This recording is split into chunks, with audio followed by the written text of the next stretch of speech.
Hello, hello. It's true. It's November 28th, 2022, episode number 332.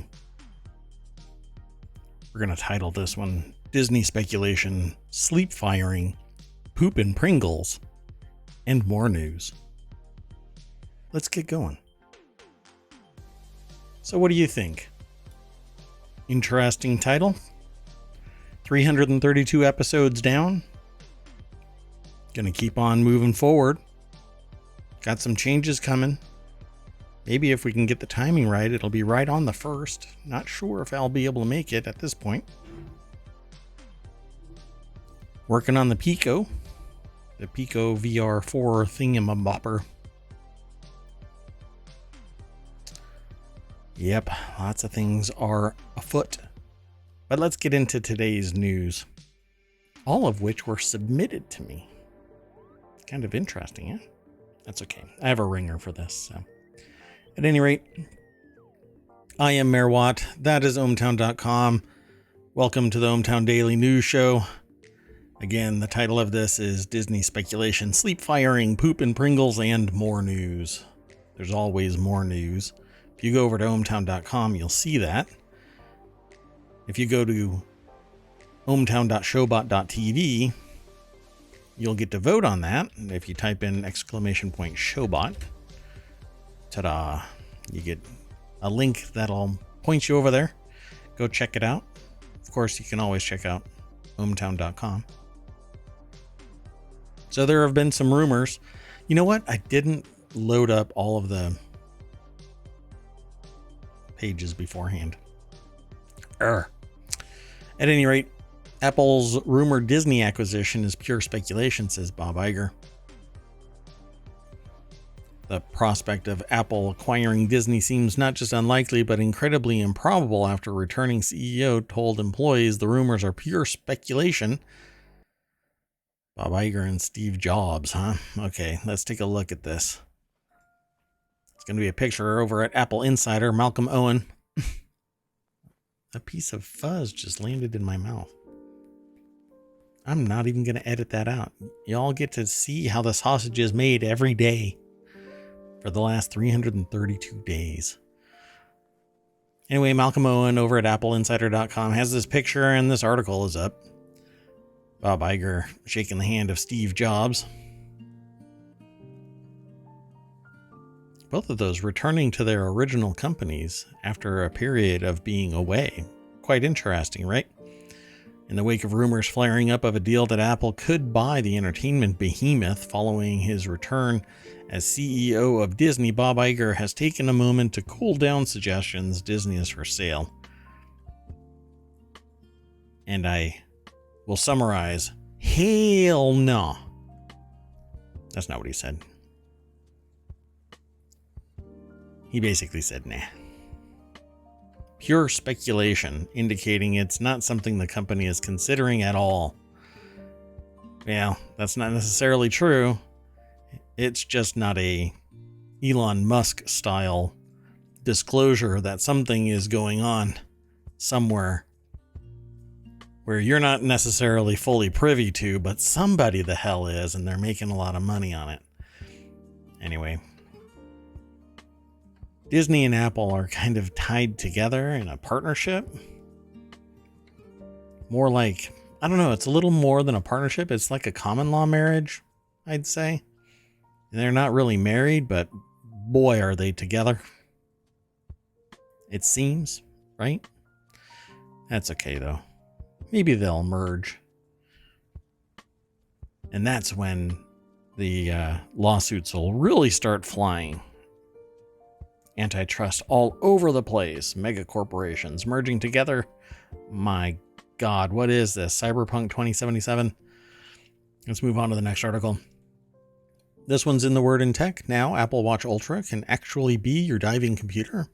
Divers no longer have to wait to use Apple Watch Ultra as a dive computer. Starting today, you can download the Oceanic Plus app to plan, track, and review dives. As they say, plan the dive and dive the plan. Oh, by the way, there is a link down there, right down there. ohmTown.showbot.tv. Go vote. Or go vote. Wherever your monitor happens. Well, wherever I am on your monitor. If there's another monitor with a browser, go look. You can still hang out here. While the Ultra has a native depth app, it's not meant to be used as a dive computer. It's more for activities like underwater pool swims and snorkeling. It mostly tells you the water temperature and time, as well as current and maximum depths. Conversely, the Oceanic Plus app was designed by Huish Outdoors to be a dive computer. That is pretty awesome. By the way, I am formerly, I guess, a recovering diver. I don't know. I'm now landlocked, so for me to actually dive somewhere, I have to trek. And I sold all of my equipment, which was Arctic diving equipment. I gave it to somebody. I sold it at a very deep discount because I didn't want to trek it across the nation multiple times. Well, anyway, now I want to be able to just wear my Apple Watch as a dive computer and go. That would be so awesome. I miss diving. Anyway, dive the plan the dive, use your watch. The Oceanic Plus app gives color-coded safety guidance, so your ascent, you can actually do dive stops for a monitored period of time instead of looking at your watch and then looking at your dive computer again and looking at your dive computer again. You can just look at your watch and it's one and the same thing. But you really should have a backup as well. I flew too close to the sun again. During a dive, the Oceanic Plus app displays metrics like current depth, maximum depth, no deco or decompression stop time, water temperature, how long it will take to surface, battery level, and ascent speed. It'll also display color-coded safety warnings if you've reached, what is going on today? Reached your no decompression limit or are ascending too quickly. It'll also give safety stop guidance so divers can safely resurface after a dive. Pressing the action button will also allow divers to set a compass heading. Okay.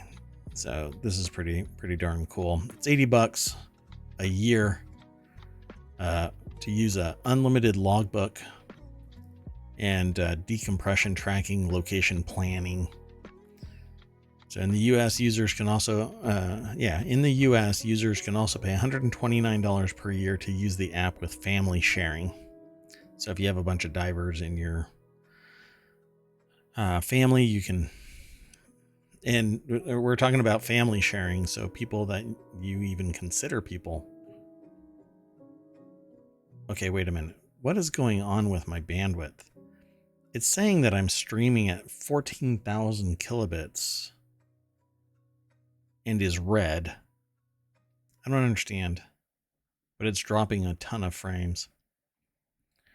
I don't know. I'll just let it go. If you're in my chat and you think that I'm dropping frames and things are really wonky, then let me know. In fact, you know what? I'm just going to stop my music and see if that stabilizes things. No, it actually destroyed things.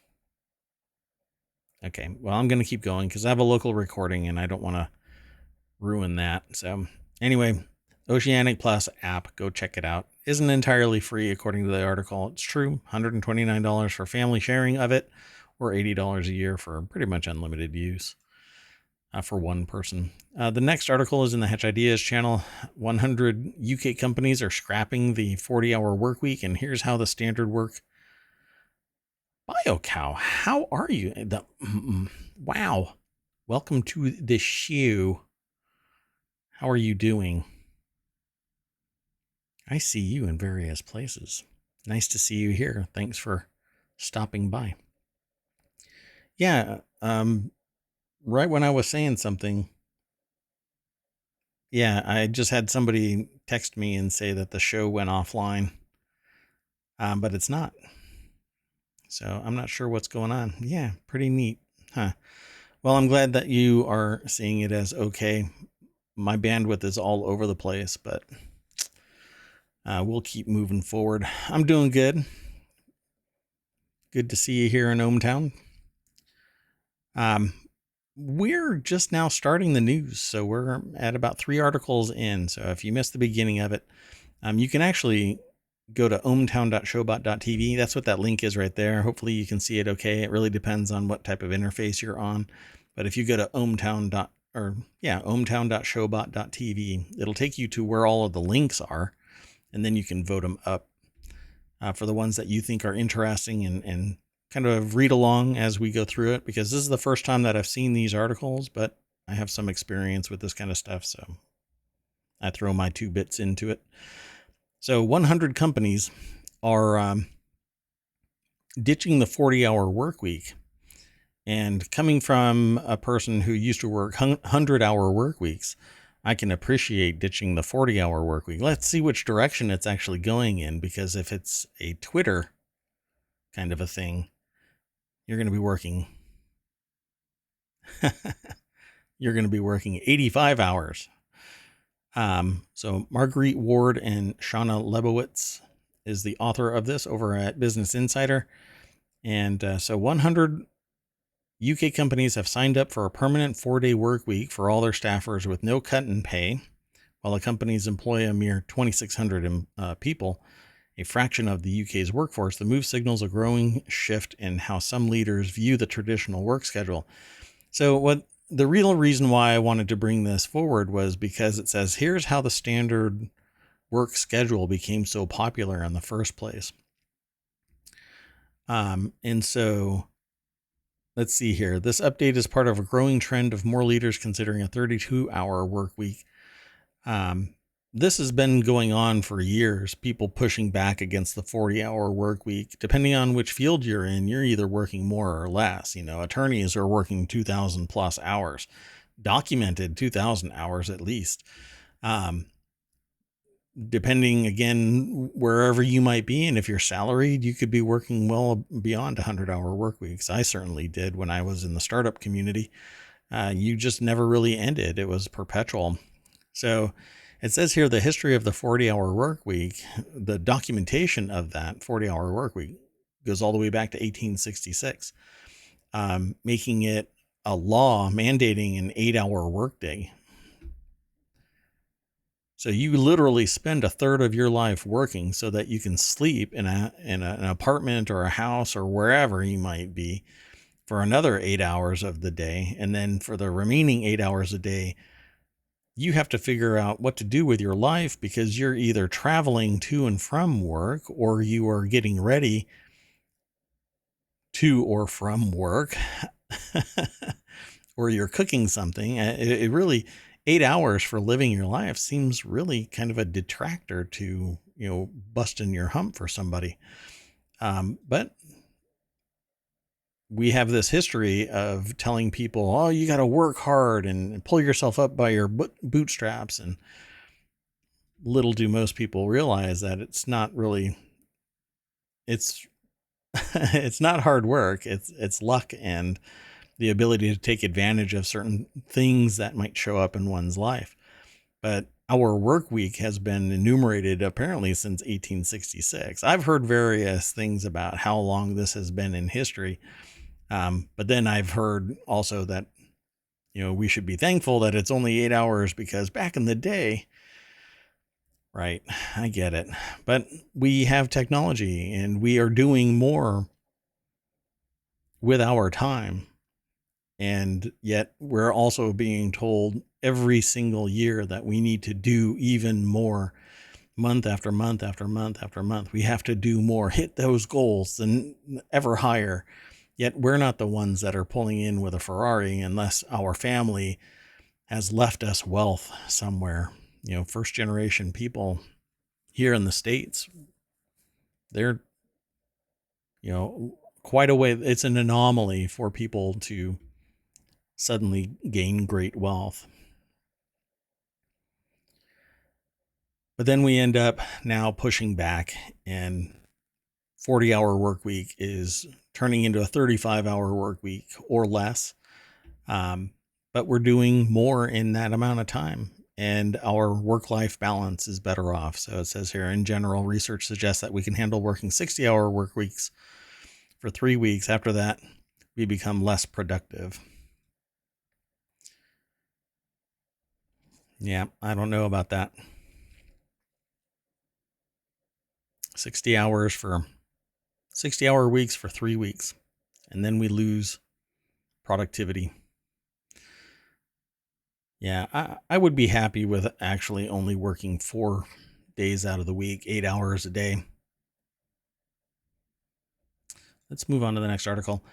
This one was interesting because it says here how a cyber attack plunged a Long Island county into the 1990s. Suffolk County officials had to return to the days of paper checks and faxes after an episode that exposed government weaknesses. Now, I really don't like the idea of, quote unquote, government weaknesses, because it's actually a product of the people. So it's not like the government is some disembodied entity that's controlling time and space. This isn't Marvel, for crying out loud. This is human beings that obviously didn't catch something in their security. So how a cyber attack plunged a Long Island county into the 1990s is an article over at New York Times by Sarah Maslin Nir, N-I-R is their last name. And it says here, emergency dispatchers taking down 911 calls by hand, unable to use their geolocation technologies for callers, police officers radioing in crime scene details rather than emailing reports to headquarters. They could have stored all of that kind of stuff in notes, but okay. For weeks this fall, the government of Suffolk County was plunged back into the 1990s after a malicious ransomware attack forced it largely offline. A little bit of consulting with their network probably would have saved them a ton of time and money. For weeks this fall, the government of Suffolk County was plunged back into the 1990s because of ransomware. Officials disabled email for all 10,000 civil service workers and scrubbed infected hardware, seeking to stem fallout from compromised computer systems. If it was ransomware and crypto lock, well, they're in some serious trouble. The full scope of the damage is still emerging. Just last week, the county announced that in addition to the data that it had already believed had been stolen, more personal information, including driver's license numbers linked to 470,000 moving violations, had potentially been exposed. Brutal. This is absolutely brutal. But you know what? You could hire somebody from a 2-year program and they're already versed enough that they could probably put in better protection. a better set of protections than apparently what was in place here. The crisis began on the morning of September 8th when the county's antivirus software, the systems that alert to cybersecurity threats, started pinging, said Lisa Black, the chief deputy county executive.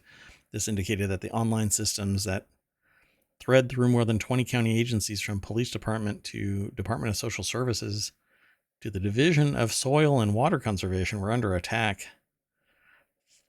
Wow. Let's see. I want to see if there's something that actually mentions some way of mitigating this, if they even talk about it. We're going to revert to 1990, Ms. Black said, describing the thinking at the time. We're going to teach millennials what a fax machine was. Well, it should have been mitigated quickly. Let's see.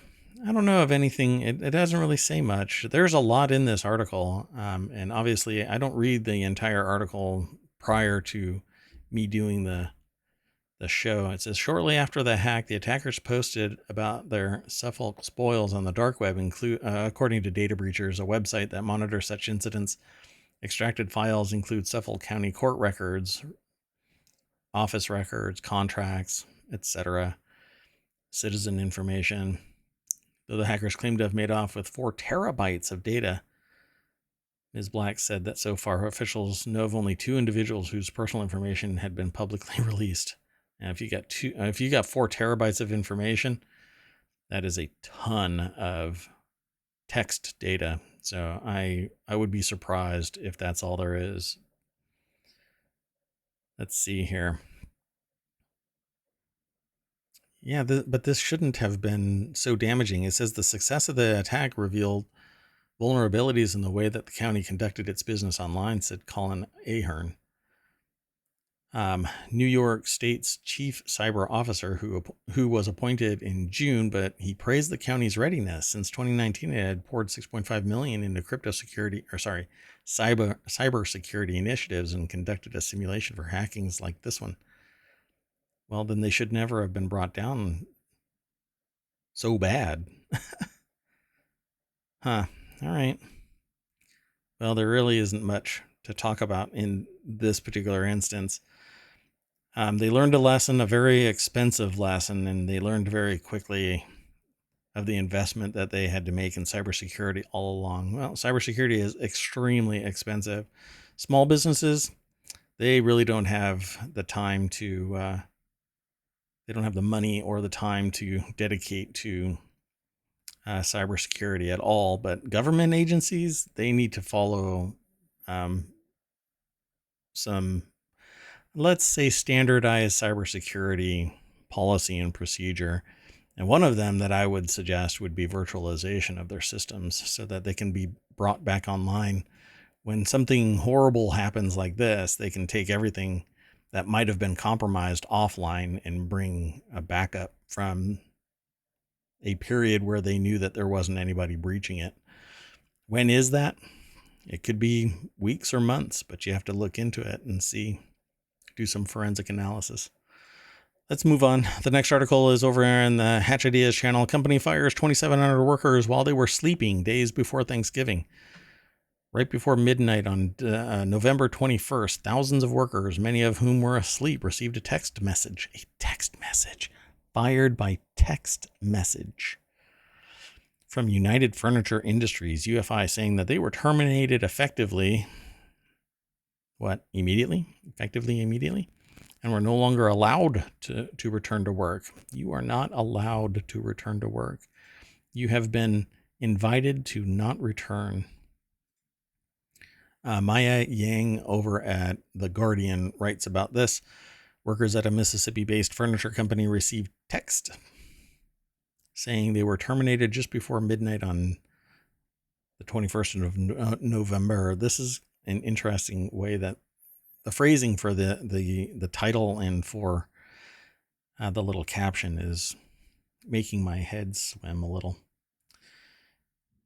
Anyway, it says here, at the instruction of the board of directors, we regret to inform you that due to unforeseen business circumstances, the company has been forced to make the difficult decision to terminate the employment of all of its employees effective immediately, the message said. Fascinating. Your layoff from the company is expected to be permanent and all benefits will be terminated immediately without provision of COBRA. A follow-up email from the company read, referring to a federal law that gives employees who lose their job the option to keep their employer-sponsored health insurance under certain circumstances. And the company instructed its drivers to immediately return equipment and inventory and delivery documents, regardless of whether or not they've completed their delivery. I'm sorry, you fired me. I think that you need to come and get your equipment.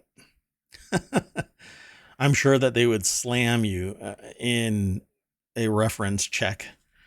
But there are times where you go, wait, you're firing me and I'm in mid delivery?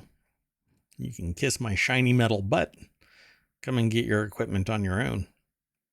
You're not paying me to do anything anymore. So it says, as soon as the property manager can provide a safe and orderly process for former employees to come and gather their belongings, they will do so. We are not certain of the time frame for this, but will communicate proactively. Wow. That's fascinating. And I don't even know. It just kind of disappeared, right? On Wednesday, former employee Toria Neal filed a lawsuit against the company alleging that it violated, Federal Worker Adjustment and Retraining Notification Act by not providing at least 60 days notice of its shutdown. Yep. It depends on the size of the company if they have to do that. So quite fascinating that somebody would do this. Now, this next one is quite interesting as well because a lawyer faces ethics complaints for pooping in a Pringles can and then flinging it into the victim's advocacy center parking lot.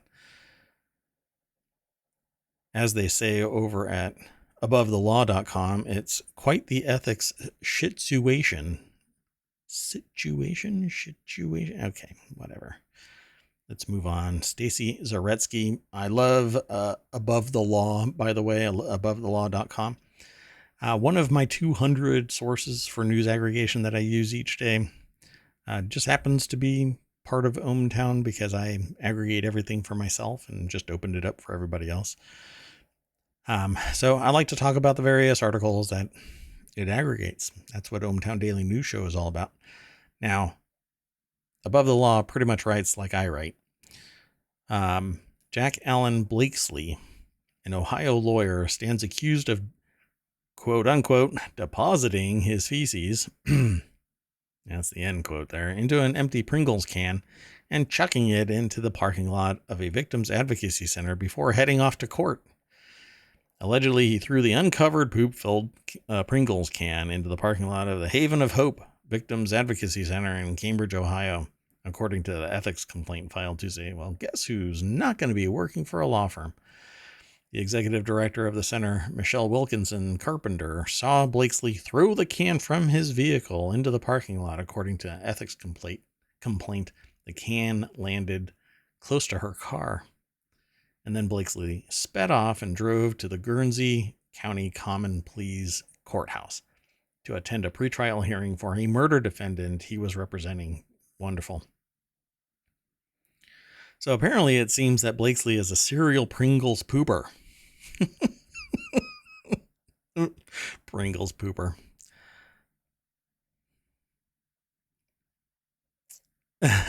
So BioCow, you say here, if you don't mind, because I don't display the chat anymore. Someone who pisses me off isn't worth the energy it takes to do so. Yeah, this is amazing, right? You have to be seriously motivated. The amount of, it's almost a gymnastic move, right? And plus, who has an empty Pringles can? I guess if you do have a Pringles can, it's empty, right? Because Pringles are awesome. But this is a pretty shitty thing to do. Blakesley paid a fine and court costs after pleading guilty to disorderly conduct and littering in the wake of his poop slinging. But his fitness to practice law is now being called into question by the Ohio Supreme Court Board of Professional Conduct over his crappy behavior. Agree. Best of luck to him as he tries to flush the ethics case down the toilet. That's Stacy Zaretsky for you. Anyway, abovethelaw.com is, if you are marginally interested in law, go check out abovethelaw.com. It's a great site, and I've loved everything that they've ever written that I have seen flow through ohmTown. It's pretty amazing. Always that snarky legal humor that one might expect. The next article is over in the Distillerist channel, and that's about spirits, alcohol. So if you're not into that, then stay out of the Distillerist channel. It's not for you. You are exempt from having to walk through that neighborhood over in ohmTown. But it says here, the value of rare single Scotch malt whiskey increased 21% in the first 9 months of 2022. Wow, that was a... Never. I was going to make I shouldn't joke about this. Yeah, in the context of what was going through my head, I have to activate my filter. Led by bottles priced between £100 and £1,000. I don't know about you, but I don't spend £1,000 on alcohol. Scottish investment bank Noble & Co. worked with data science business Brainwave to collect and analyze more than 5.2 million data points from 580,000 whiskey transactions in the secondary market over the past decade. The inaugural Noble & Co. Whiskey Intelligence Report is the first part in a series of quarterly updates, and the company said it is approximately tracking 45% of the total market for fine and rare single malt Scotch whiskey. So wait, this is only this one market where they've dedicated this amount of money, time, and expertise to capture 45% of it. That's amazing. It includes 47,600 transactions of bottles sold over 100 pounds. Oh, so for all of us who buy sub 121 US dollar bottles, we're not even worthy of the attention. But for this pregnant, that's my filter. Sorry, I was going to say this pregnant period. It's a 9-month period. The volume of rare whiskey bottles, but I shouldn't joke because it's alcohol and you shouldn't drink while you're pregnant. But anyway, the price segment climbed by 30% in volume in the first 9 months of this year, with value jumping by 40%. And if current growth trends continue, Noble & Co. expects volume sold in 2022 for the segment to reach 56,000 bottles of single malt scotch and $50.7 million in value. Meanwhile, the 1,000 to 10,000 pound segment, or $12,806, saw volumes rise by 11%, with the value up by 21%. So there's a lot of people out there that are getting completely wasted with really expensive whiskey. Let's see. This article is over in the spiritsbusiness.com. Nicola Carruthers is the author of this article. Again, it's rare whiskey value up by 21%. And if you're interested in this kind of thing, you can go and check out Distillerist over on ohmTown, or you can follow the links that are in the show notes and go through ohmTown over to the spiritsbusiness.com. Of course, if you're listening to this, you can always just go straight over to the website. If there's anything else in here, I think, let's see, Rising Star is Campbelltown and Lowlands are the best performing Scotch whiskey regions, the report noted. Interesting. Well, I'll have to take a look. I've actually not been drinking that much for the last year. I've been kind of stepping away from it, but I don't know. Pandemic is over. I still have a bunch of alcohol in my bar. I might have to just start whittling it down. Let's go over to the next article, which is in the Hedge Ideas channel, probably because it's sourced by a business provider, a business website. This is Knives Out sequel Glass Onion could have been a box office hit if Netflix had let it. I think this is what I had heard recently, that it was really limited to the number of screens. So it says, analysts say Netflix Glass Onion could have been a box office hit with a bigger release. The Knives Out sequel is playing in 600 theaters for 1 week only. So put this in comparison. There are some movies that only made $15 million on a $120 million budget, but they were shown on over 4,500 screens and for longer than a week. So this was highly anticipated. I think that this is more of a loss leader. This is to tease people by word of mouth to go over to Netflix and subscribe to Netflix, because it's going to transition from the movie theaters over to Netflix, and then you can stream it as much as you want. I'll probably end up buying these at some point if I have to look on iTunes and see if they're in the movie list. I think I bought it, but Knives Out was an amazing movie, and Glass Onion is going to be just as amazing. I haven't seen any of it. I've avoided trailers beyond the initial tease of what it is, but it's an awesome whodunit type of movie. The writing is spectacular, at least in the first one. What I've seen of that first trailer for Glass Onion seems amazing. Great editing. So I think that everybody will love it. It says the first movie, distributed by Lionsgate, earned $27 million in its opening weekend in the U.S. and went on to make $165 million in the U.S. and $312 million globally off of its estimated $40 million budget. And so just spectacular return.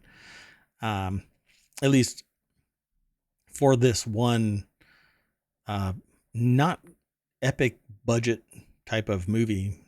Now the Glass Onion will build on to it, and then I think it's going to turn into a whole long series, multiple movies, because it's basically just murder mysteries. but it was only playing in 600 theaters.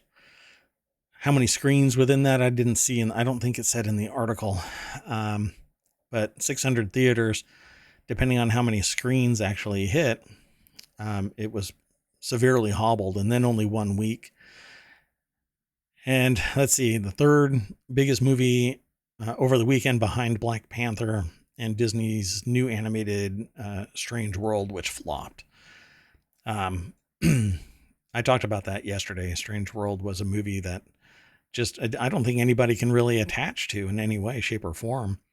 Black Panther Wakanda Forever just has that provenance. It has name recognition, and the fan base is just really die hard for anything Marvel related. So, and special effects, and just jam packed with personality and people. It's just a great show. So go check that out too.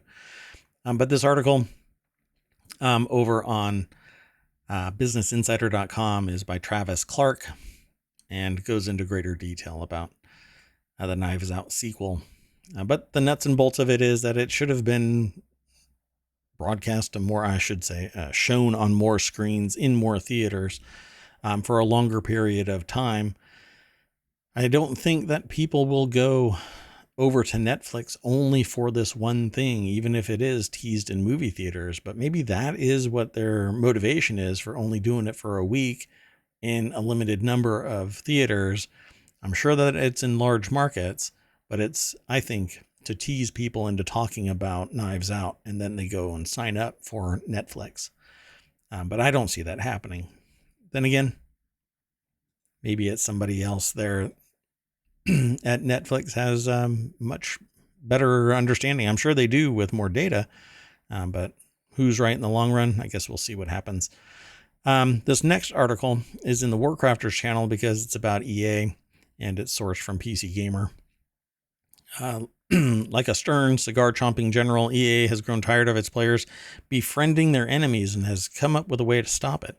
A new patent from the company titled Detecting Collusion in Online Games is meant to catch players on opposing teams who unfairly partner up before they can ruin the game for everyone else. Spotted by Xputer, the system would utilize an AI to sift through a wealth of player data and make judgments about whether their in-game behavior constitutes collusion or not. That's not in-game data either. Everything EA has on you would be fair game. If you and an opponent share a guild in another EA game, have exchanged chat messages in the past, or even if you know each other on social media accounts, you've connected to the game, it would all get factored into the system's detection making process. So in-game surveillance, traversing the real world, virtual world barrier, that's pretty fascinating. And there is a patent. Again, it's titled Detecting Collusion in Online Games. You can go over to if you follow the link, that's probably titled EA Patent Proposes AI System. You click that link, it'll take you through to this page. And then when you click on visit the source, you'll get taken to PC Gamer, where you can read even more about it. But Joshua Wolins pretty much puts it all in up for display here. The invention would use player data to make sure love never blooms in the battlefield. I like that. Yeah, because if you're colluding, then you're ruining the game. You can't have that. Sort of. I mean, it's kind of like sandbagging a drag race. If you are playing by the rules, then you are going all out, and you're not sitting there letting somebody else kind of just sit there and die on the enemy team because they know it's going to help you out.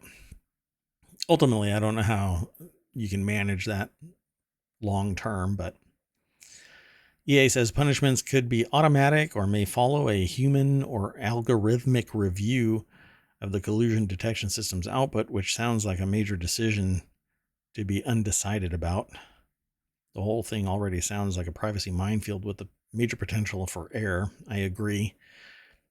Well, at any rate, Joshua Wolins talks about this a little bit more over on their site, so go and check it out. They are a great resource for gaming news, PCGamer.com. They say that they're the global authority on PC games, but I don't know. Maybe there's somebody else out there and we just haven't seen it. Anyway, the next article is Maricopa County, and this is over in Arizona. Maricopa County releases data on election day issues. And like the real world, ohmTown has all of its ups and downs, and some people don't like politics, but the trifecta of business, technology, and society pretty much has a little bit of this in your daily life, even if you want to deny it.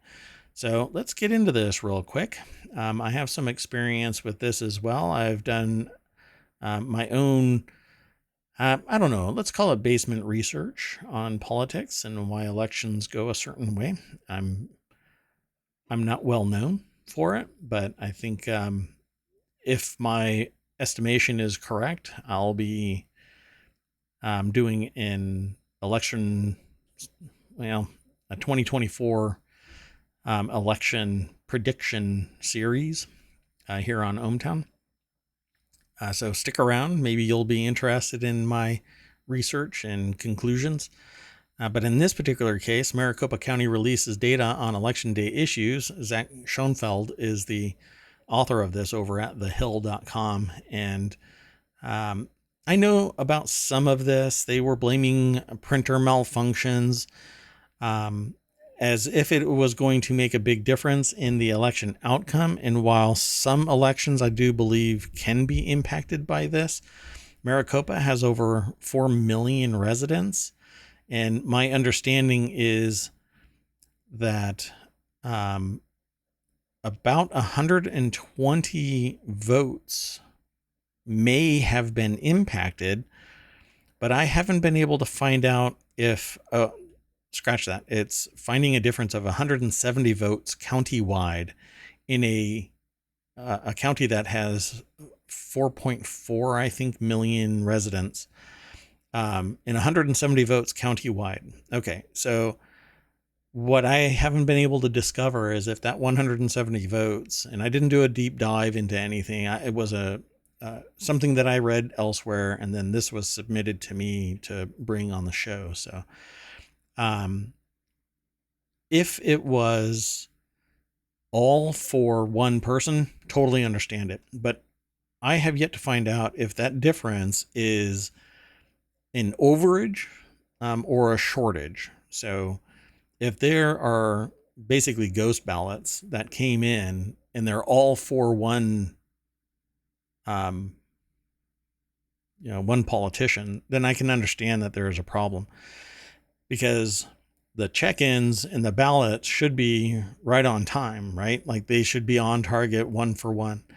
But like they say here in this, sometimes people check in, but they don't actually stay and vote.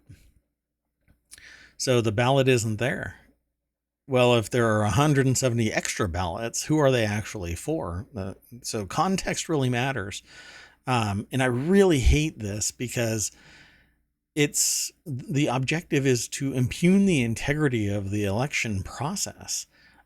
And this is something that I have been talking about with people for almost a decade now. I ask people when I give presentations, what is something that can be done to society using technology that can disrupt society the most?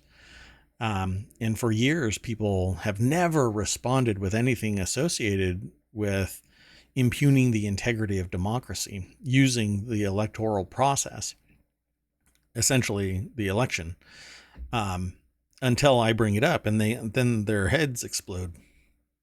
My gosh, I had no idea that something like this could happen. And then about 2 years after I started doing that kind of a discussion, sure enough, it comes to bear. So it's a real bummer that it's happening, but the context of this matters. There has never been any voter fraud where, upon its detection, investigation has led to it being a regular Joe, right? It's always been somebody who has done something intentionally fraudulent. Like there was a guy that said that his wife was a staunch GOP voter, and her ballot was voted Democrat, and she had died. And upon investigation, he cracked and said, "It was me that did it.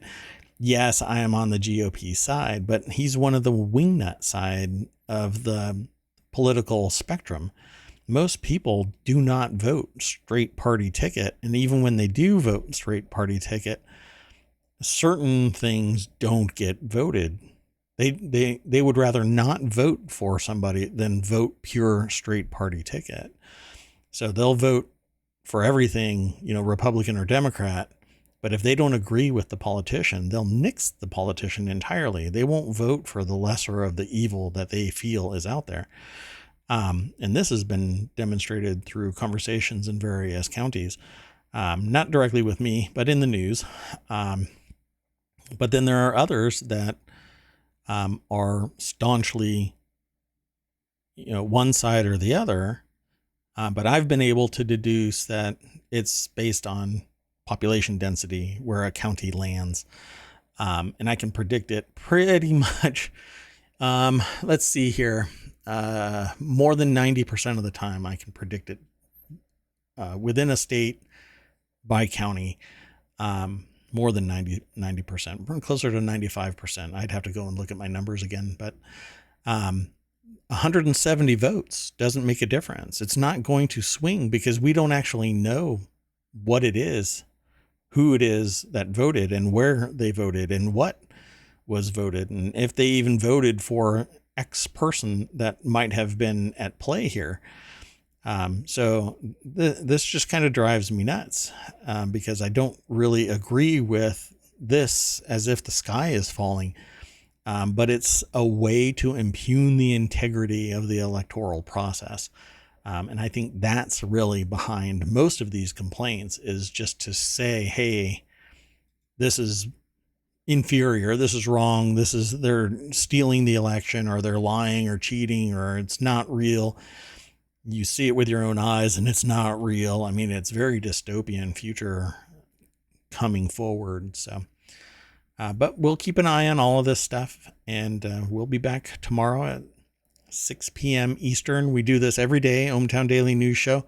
Starting in January, I am actually on target right now for launching 5 more shows. So it would be ohmTown Daily News Show and then a show immediately afterward. What it is on each day, I haven't decided yet, but I am on target for it unless something catastrophic happens. I will be launching, definitely 5 more shows. But at any rate, I will see you all tomorrow. I know that people are picking up the podcast. I know people are checking out the YouTube channel. Go and check it out. Not a lot.